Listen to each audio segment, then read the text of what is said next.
आज के जलसे आम के सदर स्टेज पर बैठे हुए मोअज़्ज़िज़ीन शहर और साथियों, आज का ये जलसा 20 नवंबर को होने वाले असेंबली चुनाव के ताल्लुक से यहाँ पर किया जा रहा है। मैं जलसा शुरू होने से पहले इस हिस्से में आया और समझने की कोशिश कर रहा था कि इस हिस्से में क्या बोलना चाहिए, तो बात ज्यादा ये सामने आई कि 30 सालों से ये हिस्सा वीरान पड़ा था, लेकिन जब माजिद हाजी साहब यहाँ पर आए चुनकर और उन्होंने जो यहाँ पर विकास तामीरी काम किया, ये तारीख बन गई। इस काम को देखने के बाद कुछ लोगों के पेट में दर्द है और कुछ रोज पहले माजिद हाजी के साथ बहस व मुबाहिसा इसी हिस्से में किया गया और वो मामला पुलिस में गया। कुछ लोग ये समझते हैं कि पुलिस उनके साथ है। ख्याल रखना, पुलिस किसी के साथ नहीं और पुलिस सबके साथ है। हम कानून जानते हैं और कानून से पुलिस से काम करवाना जानते हैं और करवाएंगे, वक्त पड़ेगा। किसी की दादागिरी, किसी की जबरन बात सुनने वाली बात नहीं हो सकती। मालेगांव शहर में जो जिम्मेदारियां दी गई अवाम की तरफ से, शेख रशीद साहब को दी गई थी, उसके बाद शेख आसिफ साहब को भी दी गई। स्टेज पर एक शख्स मुझसे कहने लगा कि 26 अक्टूबर 2000 का जो दंगा हुआ उसकी तफसील कुछ बताना। 26 अक्टूबर 2000 का जो दंगा हुआ, उस वक्त शेख रशीद साहब यहाँ के एमएलए थे। जामा मस्जिद से वो दंगा शुरू हुआ, जुमा का रोज था। पुलिस के एक कर्मचारी की तरफ से, एक एसआरपी की तरफ से पंफलेट फाड़ा गया।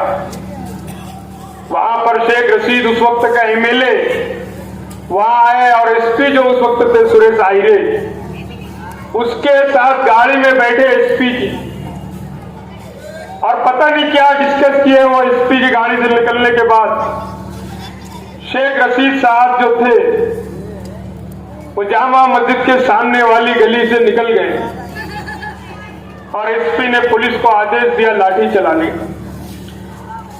वो लाठी चलाना ही सबब बन गया इतना बड़ा दंगा। लेकिन कोई, दंगे के दौरान 13 लोगों की अमात हुई। पूरे दंगे में कहीं शेख रशीद साहब ने एमएलएशिप का इस्तेमाल अच्छे ढंग से नहीं किया और मुसलमानों को तकलीफ आई। आज उनके बेटा जो है शेख आसिफ, इस्लामपुरे के जलसे में कहा कि मैं कानून बनाऊंगा। कुछ लोग ये कहते हैं कि चौथी पास है और बात कानून बनाने की करता है। इससे बड़ा बेवकूफ इस शहर में कोई नहीं है। एक तन्हा आदमी बताओ कैसे कानून बना सकता है असेंबली में? जिनको नहीं समझता उसको वो समझा सकता है ये बात, लेकिन जिनको समझता है वो कभी जिंदगी भर उसकी बात को नहीं मानेंगे। कानून क्या बनाना, तुम अकेले तन्हा है, और जब अगर कभी चले गए तो अबू आसिम के साथ जो हुआ वो तुम्हारे साथ भी हो सकता है। ये बोलता है कि पूरे शहर नहीं, महाराष्ट्र की नुमाइंदगी मैं करूंगा मुसलमानों की, असेंबली में ये करूंगा वो करूंगा, हरा झंडा लेकर जाऊंगा। आप बताइए कि पूरे महाराष्ट्र की नुमाइंदगी करने वाला अबू आसिम आजमी 2 सीट एमएलए रहकर वो कानून नहीं बना सकता और न कानून बनाया, वो पूरी अपनी बात नहीं रख सकता, तो बताओ ये तन्हा आदमी क्या कर सकता है वहां पर? ये आवाम को सिर्फ बेवकूफ बनाने के लिए एक जज्बाती बात लाया, इस्लाम नाम की पार्टी बनाया। लोगों को धोखा दे रहा है ये आदमी, और धोखा ऐसा भी कि जिस नाम की ये पार्टी रजिस्ट्रेशन कराया उसमें वो खुद मेंबर तक नहीं बना है। यहां इस हिस्से के रहने वाले जो लोग उसके साथ काम कर रहे हैं, मैं उनको बोलता हूं कि आप शेख आसिफ से पूछिए कि जो पार्टी तुमने रजिस्टर कराई उसमें तुम अभी तक मेंबर क्यों नहीं बने, या क्या वजह है उसमें मेंबर नहीं रहने की। ये अजीत दादा पवार के कहने पर ये सब काम हो रहा है। अगर वो इस पार्टी का मेंबर होता तो हरा झंडा नहीं लगाता। वो बेवकूफ बना रहा है इस शहर के मुसलमानों को। ये जो मालेगांव के सेंट्रल हल्के की जो सीट है, तो अजीत दादा पवार के कोटे की जो सीट है, आप पूछिए उससे, शेख आसिफ से, कि यहां पर बीजेपी का उम्मीदवार क्यों नहीं है। आप सवाल करिए उससे। हर दफा यहां पर बीजेपी का उम्मीदवार होता था, कभी यहां बीजेपी का उम्मीदवार चुनकर नहीं आया, लेकिन उम्मीदवार हुआ करता था। इस दफा बीजेपी का उम्मीदवार क्यों नहीं है आज? ये सिर्फ इसलिए कि बीजेपी, शिंदे शिवसेना और अजीत दादा पवार की जो पार्टी है, राष्ट्रवादी कांग्रेस पार्टी, ये तीनों के गठबंधन की जो सीट है अजीत दादा के कोटे की, वो अजीत दादा जो आज इसका माई बाप बना, वो अजीत दादा जो आज इसको लड़ाने की कोशिश कर रहा है और बोले जीत के आने के बाद मैं तुझको मिनिस्टर बना दूंगा, आज वो खुद मोहताज है। अब वो खुद चुन के आ पाएगा कि नहीं आ पाएगा ये वक्त बताएगा। अजीत दादा पवार के कहने पर जो कुछ वो यहाँ के मुसलमानों के साथ खेल खेल रहा है, इसका जवाब हमको 20 नवंबर के दिन देना है। जो हरे झंडे और जज्बाती बात कर रहा है ना, ये कितना बहादुर है। ये बोलता है कि मुफ्ती साहब ने क्या किया। शेख आसिफ साहब, आज जो कुछ तुम हो सियासत में, ये सिर्फ मुफ्ती इस्माइल साहब की देन है। तुम्हारे वालिद को 2 बार एमएलए बनाने में मुफ्ती साहब का रोल बड़ा रहा है। एहसान मानो आप लोग मुफ्ती इस्माइल का, एहसान ऐसा मानो कि उनका हाथ चूमो, जो एहसान मुफ्ती साहब ने आप लोगों के साथ किया। बिरादरीवाद की बात करते हैं।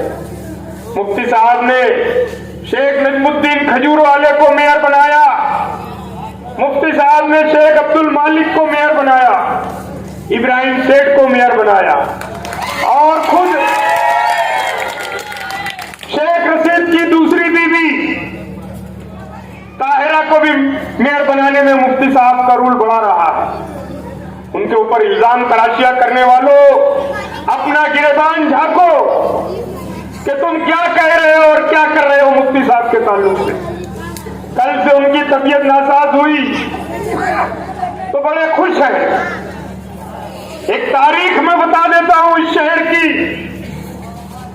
कि हजारखोली से एक शख्स जेल में बंद था, हमने उनको टिकट दिया और जेल में बंद रहते हुए चुनकर लाया।